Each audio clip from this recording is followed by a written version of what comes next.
தமிழகத்தில் கல்வி மற்றும் தமிழ் மொழி வளர்ச்சிக்காக புதிய அதிரடி அறிவிப்பை வெளியிட்டுள்ளது முதலமைச்சர் விஜய் தலைமையிலான அரசு.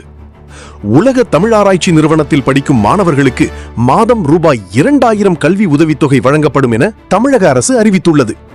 தேர்வின் அடிப்படையில் 15 மாணவர்கள் இந்த உதவித்தொகையை பெற உள்ளனர். தமிழ் மொழி வளர்ச்சிக்காக செயல்பட்டு வரும் உலக தமிழாராய்ச்சி நிறுவனத்தில் MA தமிழ், 5 ஆண்டு ஒருங்கிணைந்த தமிழ் முதுகலை பட்ட படிப்பு மற்றும் PhD படிப்புகள் தொடர்ந்து நடத்தப்பட்டு வருகின்றன. 2026-27 கல்வியாண்டிற்கான மாணவர் சேர்க்கை தற்போது தொடங்கியுள்ளதாகவும் தமிழில் உயர்கல்வி பயில விரும்பும் மாணவர்கள் விண்ணப்பிக்கலாம் என்றும் தெரிவிக்கப்பட்டுள்ளது.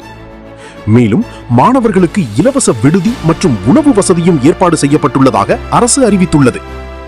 விண்ணப்ப படிவங்களை www.ulagathamil.in என்ற இணையதளத்தில் பதிவிறக்கம் செய்து கொள்ளலாம்.